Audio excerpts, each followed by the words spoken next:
presentation today is on sustainability. So a little bit of history, some alternative green building materials that we found are very fire resistive, and then some things that everybody can do for fire resistive construction. So starting, this is the property up in Julian. That's where I grew up. My parents bought it about 70 years ago and bought 10 acres back then. And they started to build experimental buildings. That's Volcan Mountain in the background. And a couple of pictures of me. I'm the one on the roof beside my dad plastering. If you know Antonio Gaudi's work in Barcelona, Spain, a lot of people refer to my father's work as similar. It's very free form, a lot of integration of art and mosaic. And I'm also the one up on the left mixing cement. We grew up from about age 4, learning how to mix and lay adobe block. This is one of the buildings. There's actually 14 different experimental structures around the property. It's now 30 acres of land. And this one was built with adobe and reclaimed cedar. This is the main house, kitchen, and master bedrooms. And then Jim mentioned the fires, but in 2003, we had the cedar fire, and it destroyed half the buildings up there at our property, which was a big hit for my parents. You can see the structure, the same courtyard, but everything that was wood burned to the ground. Even the glass, which has to a melting point at 1800 degrees, was like wax on top of the adobe. But you also see that the adobe and the stone walls and the masonry all survived. So an interesting story. We went to the county to request a permit soon after the fires. And luckily I was an architect and Dad knew how to build, but they said, well, you can't build with adobe anymore. The code doesn't allow it. And so my dad was really upset. He had spent his whole life creating these structures. So we went away for the weekend and we thought, well, if you looked at the previous slide, the walls were still there. So we went back and said, well, we just want a re-roofing permit. And somehow they let us do that. But these are a couple of images of that living house after it was rebuilt after the fire. This is facing west. We actually have views all the way to the ocean on a clear day. And then inside we used reclaimed cedar. So a lot of the cedar trees in Julian burned, but the wood is still good if you harvest it soon. So some people set up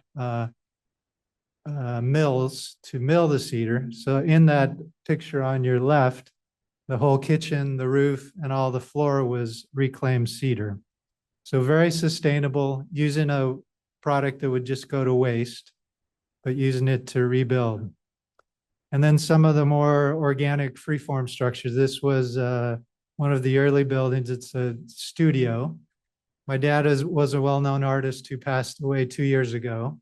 There was a couple of KPBS films about him. You can look them up. But this one, the neighbors thought it was pretty strange in the 60s when he built it. And they used to call it the Bat Cave because it sits up on top of the hill. And then I have 4 brothers. This is the most extreme building that's up there. It's called the Boys' House because we lived in there as just the boys lived. It was sort of like our treehouse type structure, but it's integrated mosaic and clay structures, and it has a stained glass ceiling on the bathroom. So really unique buildings, but all with the background of sustainability and building with local materials. And then a little quote from my dad. He was also a poet. He wrote, "I sometimes wonder that the lonely snails in their shells have such magnificent homes, why we with our souls so often relegate ourselves to slums and boxes. Surely our homes should attempt to rival the best our souls have to offer. It does not seem inconsistent to expect men to live in cathedrals." A little more history. We started our firm in 1995, Hubbell and Hubbell Architects. We permitted the first straw bale structure. I'll show you a few examples of that. Then half the buildings burned in the cedar fires. And I've been practicing architecture for over 30 years. Straw bale construction. Have anybody been in a straw bale building or seen one? Do we have a couple? It's using standard bales of straw as the building system. This is a house, about a 5,000 square foot house in Bonita area. And we've permitted and built over 45 of these different structures around Southern California and Northern California. Some of the benefits of it are it's a sustainability. It's a waste byproduct of wheat or rice or barley production. Super insulating, acoustically amazing, and it gives you a 2-foot thick wall.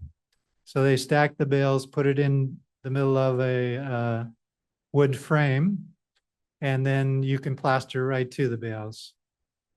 Makes a lot of sense in a very hot climate. I went to school at the University of Arizona, really hot, super insulating. So a little bit of cool, like a thermos bottle, stores that coolness inside. And then we also try to integrate earth and plasters. So you can see the image on the left, they're chopping up the straw to mix with the earth, the adobe plaster. The next image is the adobe plaster on the wall. And then the next is when it's all set, and then they do a lime plaster on top.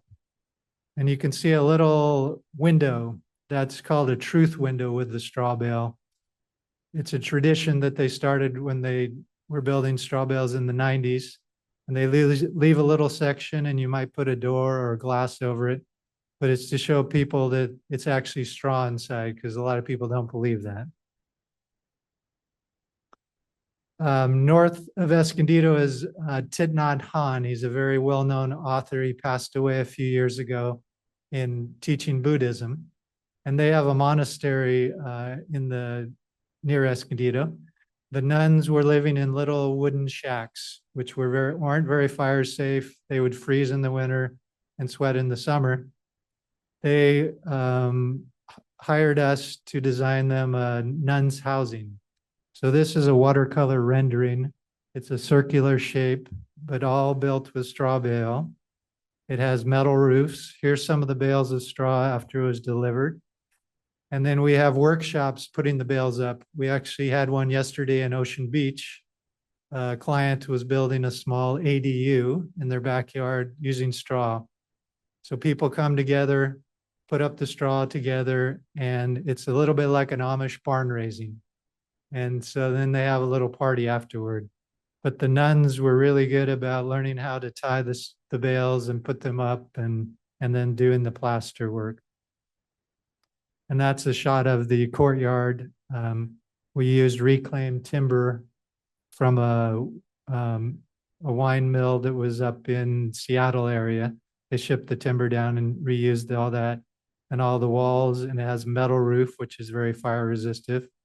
And then it has a little bit of a dry stream bed where they collect the water when it does rain.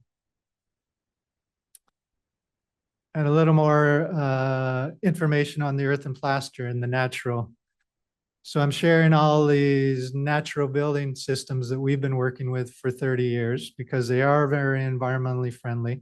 They use less energy. They're using local materials, and they're fire resistive in the end. So some of the benefits you can read of the natural materials, and one of the things we use a lot is lime, like they used to use in Rome for their cement, but the lime will let the building breathe. So it's healthier than just the waterproofing membrane that wood frame stick frame houses have. Here's a picture of some of the lime plaster. We did a nice straw bale house in Borrego Springs. And this is one of the artistic gateways that my father's studio made, with some stained glass in that column.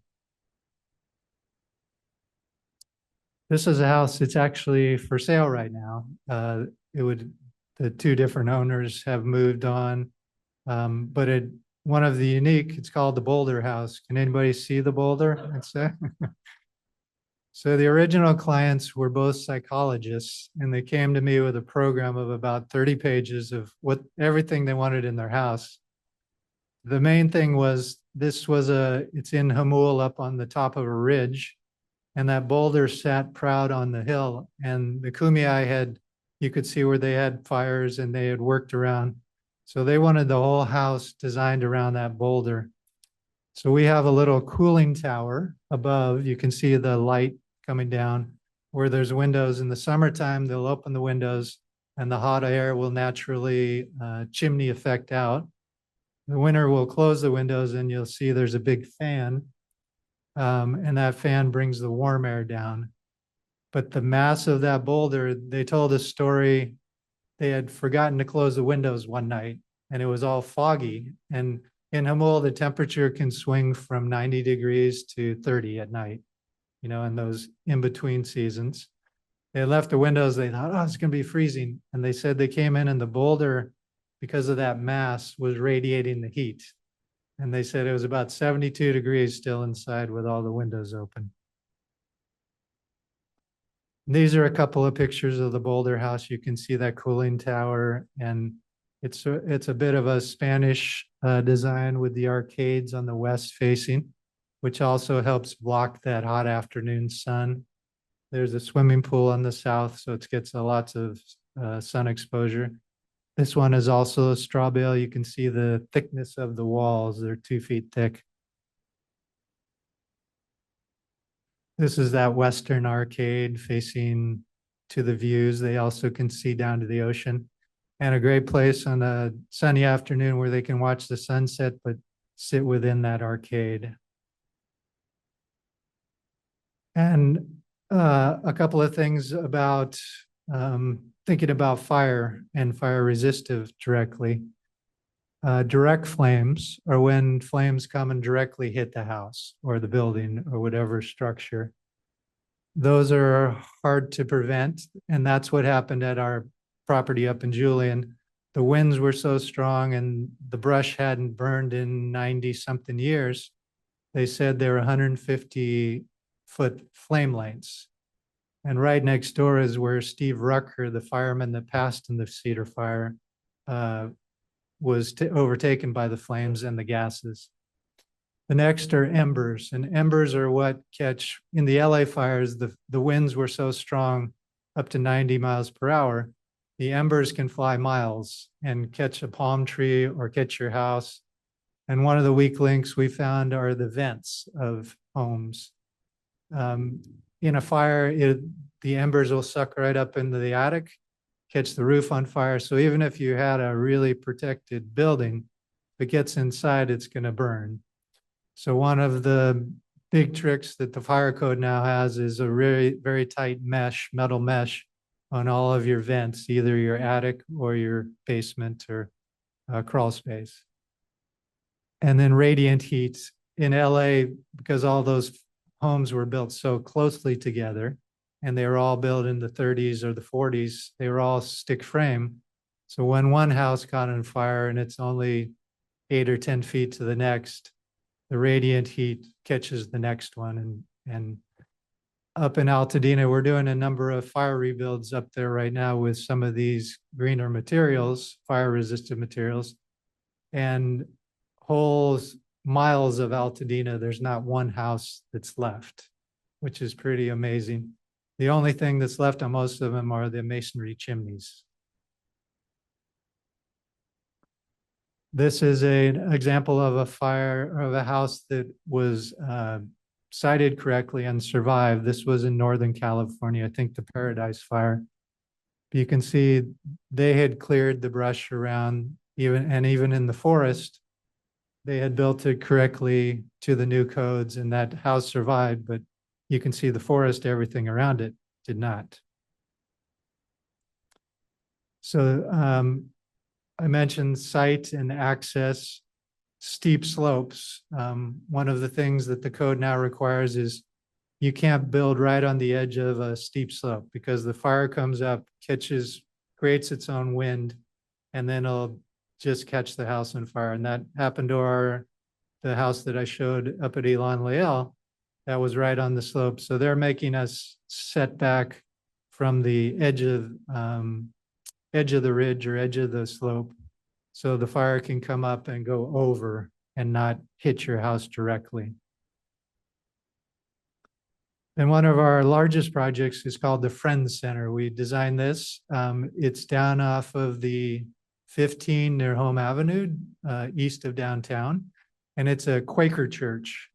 They wanted to build a sustainable model church. It was about 15 years ago, so they were a little bit ahead of the time. This is a watercolor bird's eye rendering as though you were flying over it. And the design concept is a courtyard with two wings and the Peace Resource Center, which does peace work with the border. And then the Quakers have a tradition of meeting in a circle. So you can see the tower in the center is a circular meeting hall where the Quakers meet. And the concept was using a silo because they came from the Midwest. And so the roof is a silo structure, but very sustainable. And here's a shot of during the bale raising, which I mentioned earlier. You can see some of the straw bales in place. And they didn't want to use any lumber on this building, which is great for fire resistive, but it's all metal studs. And these metal was 90% recycled content. So a great sustainable model. They collect the rainwater. They needs very little heating or cooling. We have solar, so it's all 100% off grid. And there's a picture of the finished Friends Center. You'll notice a little crane sculpture. They also have a peace program that they do with Japan, where they teach students to fold origami. And so that's an origami crane that my dad's studio designed. And then there's a little inlay mosaic river you'll see in the courtyard. And metal roof, very sustainable, comfortable building for them. It's about 7,000 square feet, so it's a bigger structure. Another building material that we like to use a lot, this is called sandwich panels. So those are styrofoam, and I have a couple of sample building materials if anybody's really interested over under the clock. But this is a material, it's made in Mexicali. It's virgin foam and they come from 1 inch to 5 inches thick. And then they have a metal mesh on top and bottom with a truss. So you can put those panels up and apply a plaster. So if it's a simple structure like a warehouse, I've seen them in their videos, put it up in a day, plaster it the next day, and it's a little bit like tilt-up concrete, but very fire resistive, earthquake resistive. They've done a lot of these in hurricane areas. So this is a structure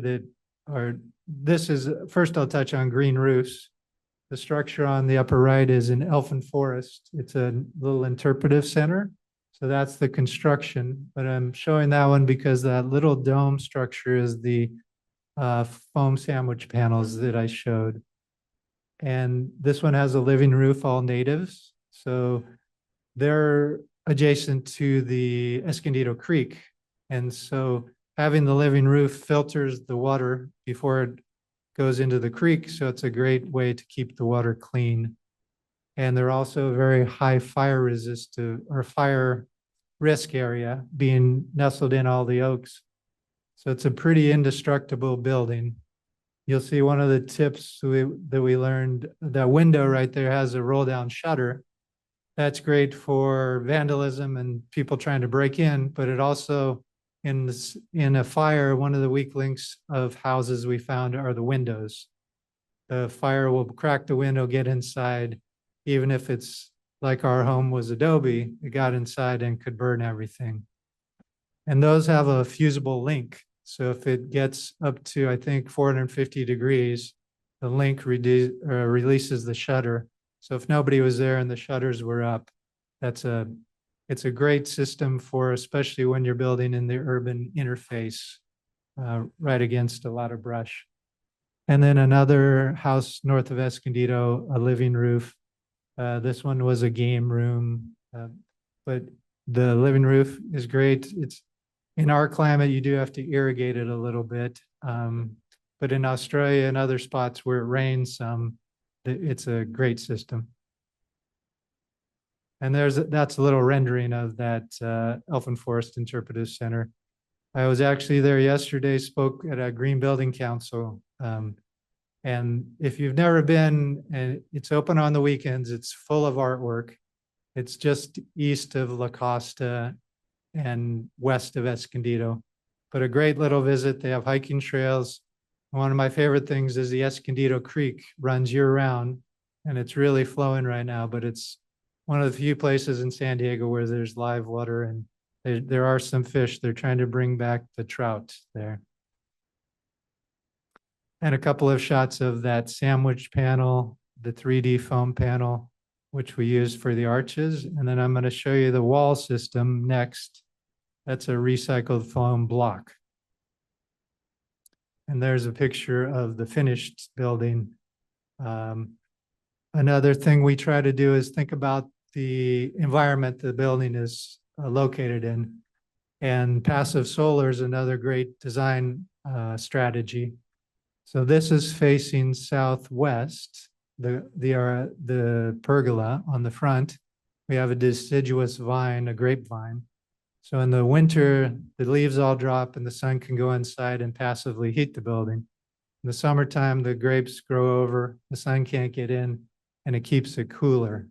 So thinking about the environment, where you're building, and where the breezes come from, that's all important for reducing your footprint and energy. I showed you a brief picture of that, but these are the insulated concrete blocks.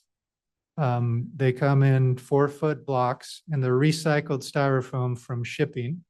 They're mixed with cement, so they're fire resistive. You can blow a torch on that block and it won't do anything to it. They're a regular wood frame house with 2x6 construction and stucco is 1 hour fire rated.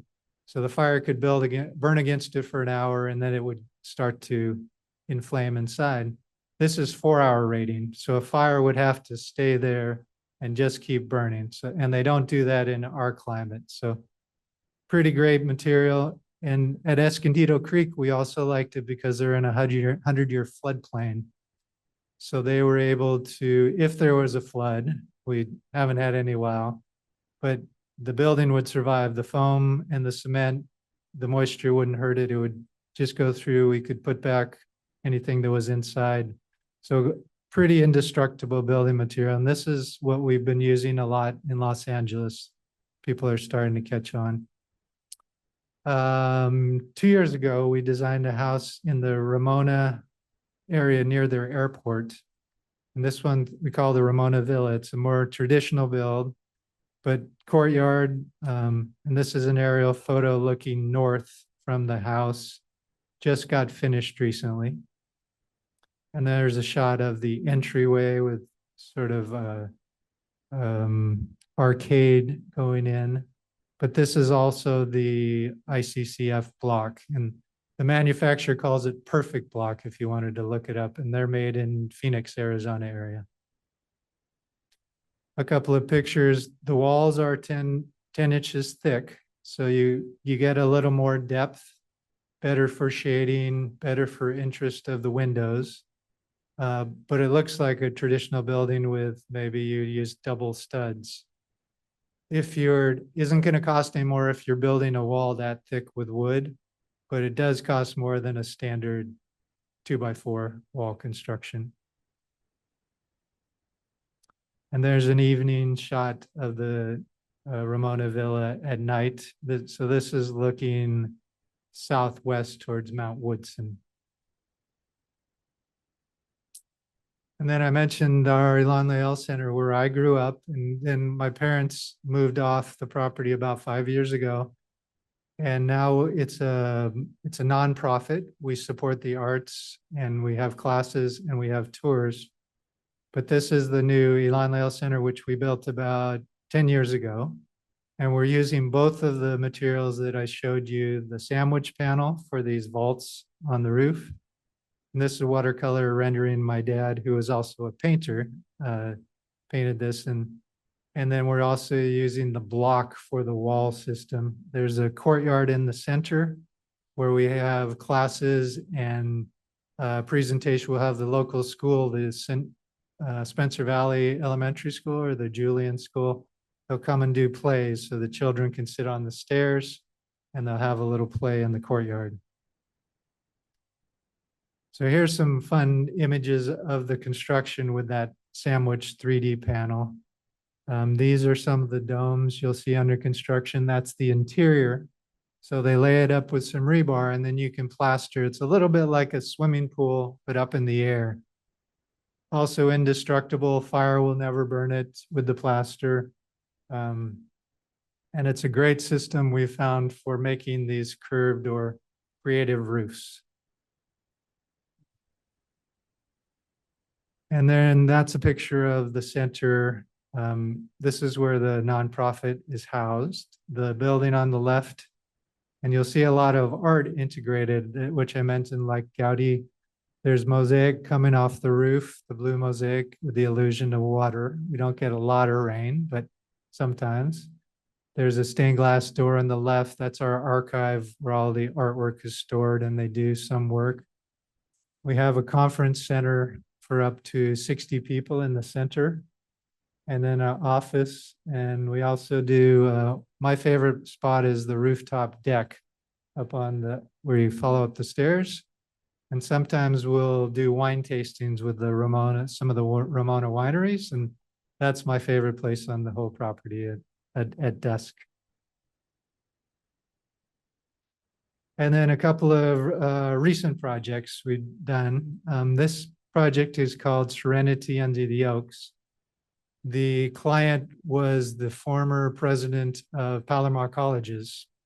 So big educator, very good at marketing. And she wanted to create a house that was very sustainable, fire resistive, but on a property in the Hidden Meadows area, which is above Lawrence Welks. Anybody been there or know where that is? Yeah.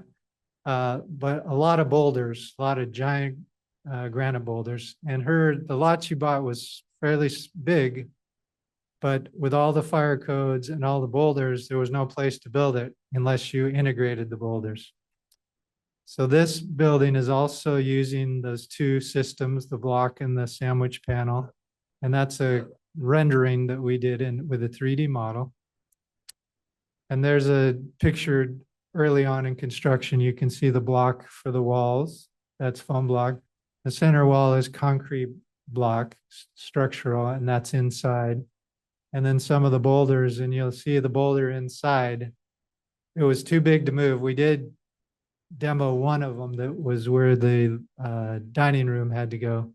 But we kept that one, and similar to the earlier boulder house I mentioned, this one has the beautiful thermal mass. And this one we have stairs going up, and there's a balcony, sort of mezzanine on top of that boulder. And that's a picture of it. And another handmade door that some of the artists at our studio in Julian made. My father wasn't around for this one, so one of the artists that worked with him, but that has stained glass. And she happened to order the light from Canada from an artist. And the two, if you see the sort of swirl of the two, they came together just beautifully. And this has steel beams as the structure with the foam above that.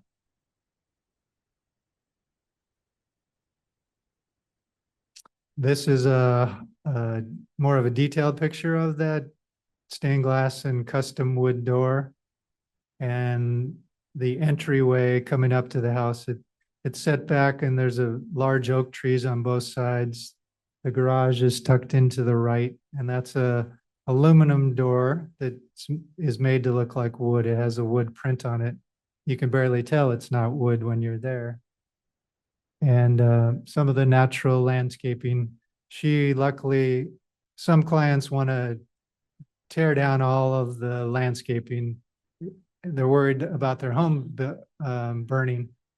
But I gave a lecture about 6 months ago in Balboa Park with the Horticulture Society. And one of the other speakers was a specialist in native plants. And he said, one of the worst things you can do, because we talked about embers and the blowing embers in a firestorm, is to remove all the planting on your property. because that allows those embers to go directly to the house. So he was teaching, even with native plants, if they have a little moisture, they're going to catch the embers and keep it sort of like a wall away from your house. So you have better chance of surviving a fire with some landscape. And I touring around Los Angeles after the fires, there was a few homes that had big pine trees, 40, 50 feet tall, that were flanking a house. Everything else around was burned. The pine trees had survived. They had burned a little, but they protected the house, which I thought was just amazing. Traditional logic, the pine tree would burn, catch the house on fire with the radiant heat, and it would all be gone. But just a interesting lesson of those winds and the embers and what helps you survive. This is a picture from the mezzanine that I mentioned, and on top of that boulder, looking at Serenity under the oaks. She has a view to the ocean through those big sliding glass windows. Those all open up, and there's a patio on the west side. And so thinking about the passive solar and the sun, a lot of homes that we worked on near the coast and the beach, everybody wants to see the ocean, but in the late afternoon, that sun's really hot and it heats up your house.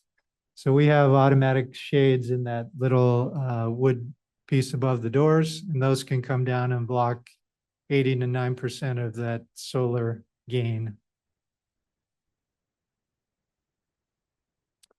And this is a shot at the dusk time with a full moon of Serenity, looking at those west facing and some of the manzanita bushes on the left and an oak. And it's a beautiful spot. She would like to have retreats and sort of corporate getaways because it's close to the city center, especially Escondido. And then building design, another example. We didn't design this house, but some of the things that they did that helped it survive. You can see everything. This was in Northern California as well, Paradise Fire. Metal roof, embers cannot catch onto the metal. Even clay tile roofs, sometimes there's openings and the embers could get up inside and they'll just burn and get down into the wood.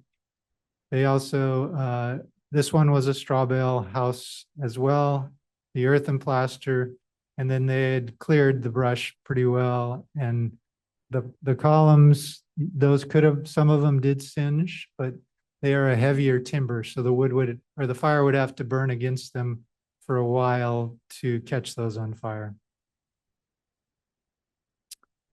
And then a few specific areas. This was the old way a lot of you probably remember shake roofs. Rancho Santa Fe, I think, used to have a rule. In some parts, you had to have a wood shake roof. The worst thing you can do now, because the wood, embers will catch on fire. They are making some shake that is fire resistant, but I would say that's not a great way to go. Gutters are another place. If there's leaves inside, the embers can catch the gutter on fire. Eaves, and a lot of the fire codes from the cedar fires we've had so many fires in the last 25 years in California. The codes have gone from maybe 2 pages to about 10 of everything to protect homes. Shiplap siding, the wood siding wasn't great. And there's a new code that just came out this year because of the LA fires and the lessons they learned. They're restricting and this is all San Diego County and I think LA, within 5 feet of your home, nothing that's burnable. So they're wanting people to remove their landscaping if it's flammable, but for sure not putting your wood pile or even wood chips in your landscape. Those can catch if the fire is hard enough. So that's a new code. They're not enforcing it for existing, but it is a good rule of thumb.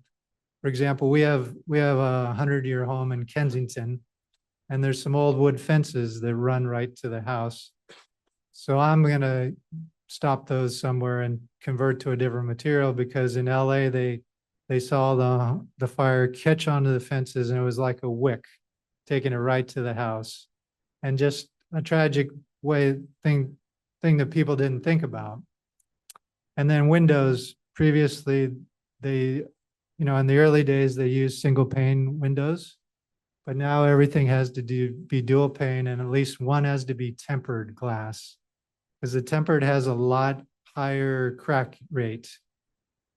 The cedar fire for our house, some of the buildings were concrete domes, which you'd think, oh, those will survive.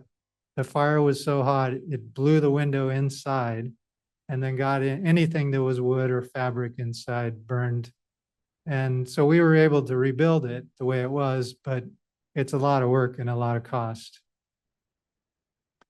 So going over the newer conditions, Class A roof, which just means it's non-combustible. So metal is one of the best, or concrete or clay tile. And they make asphalt shingles, not as good, but they make them fire resistive as well.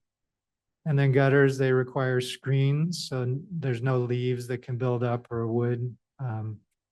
Now the eaves all have to be enclosed, or they have to be very heavy timbers. So a lot of times we're wrapping the eaves with a cement board if you want that look, or you can plaster or stucco right on the eaves. Because that was one of the other big weak links. If the fire came up and was right against the house, it would blow up the wall, catch the eaves, and then the whole house goes down. Plasters or cement board on the siding, and no vents in the crawl space. And if there are existing vents, then you're putting that 1/8" metal mesh over so no embers can get inside and catch it on fire. A couple of examples of fire rebuilds. This was an adobe ranchero it's at the west side of Cuyamaca Mountain, out in Descanso. This lady had bought a ranchero, 800 acres, and the cedar fire came soon after. Some of the adobe buildings survived. This one, you can see the wall and the masonry stone chimney did not.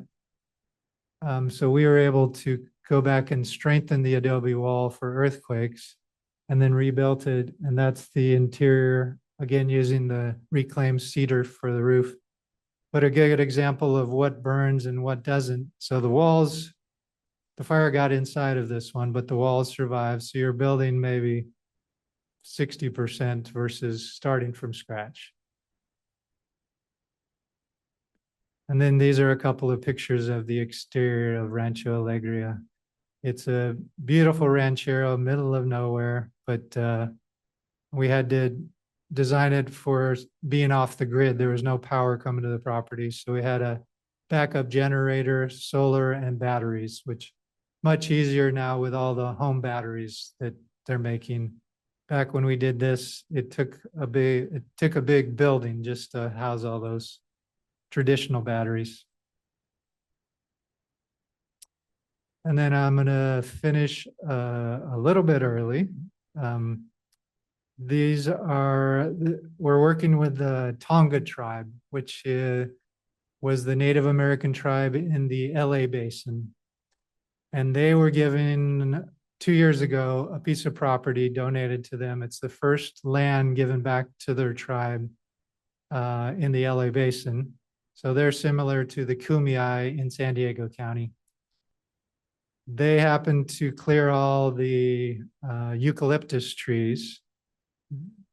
They support, and they're big fans of oak trees. So you can see the oak trees. This was soon after the Eden fire. And they had an old stone building on the property. Again, the stone survived, but anything that was wood burned. But if they hadn't, there's another structure on the property, sort of a Spanish clay tile. If they hadn't removed those eucalyptus, which are very dry and filled with oil, everything on the property would just be flat, and it would have burned the oak trees as well so badly. The oaks, this was, I think, 2 months after the fire. They were already sprouting new. They had burned and were black after the fire. They were sprouting new leaves, and I was amazed at how quickly nature came back in that location. They're located right on the ravine where the fire started across, and the mountain in the back are the San Gabriel Mountains. Those were completely black 2 months ago, and you can see the growth starting to come. And they have a beautiful river, but they're creating a sacred spot on this property. We're going to build some sustainable building materials, and they also have a gathering center where they can teach the young about their property. And one of the fun things they're doing is they're starting a nursery for native plants that have medicinal value for their tribe. And so they'll be able to disperse those to their community and have educational classes about them. This is a little rendering of that Spanish house that survived. It's not finished, but one of the fun, we're going to rebuild it, put in fire resistive construction. One of the fun little features is you can see the little dome entry pavilion. They were known for making their woven baskets. So we took that imagery. Some of their early structures were woven baskets or made with reeds. And then the images of the column, this is metal in our version, but the columns are like the reeds of those early structures. So we're excited to be working with them.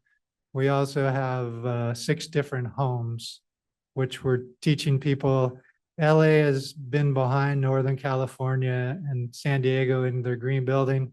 Their building department's very restrictive. They make it hard to do everything, but we've gotten some of these materials introduced. And we think once some of these block buildings and foam start to go up so quickly and people compare wood frame, because mostly what's going back up is wood frame, which people are used to. When you look at that before it's plastered and you look at the foam, people are going to click, and we're hoping, and start to build more smart ways. So I'm going to end on, this is a website or the website for Hubbell and Hubbell Architects. We have, if you're interested, all of these materials and a lot of information about green building. And then our foundation, I mentioned we have tours and art workshops. It's near Julian. It's about an hour and 10 minutes away, but it's a magical place. If you want to just get away for a day or take a tour, invite you to come up there. So thank you very much.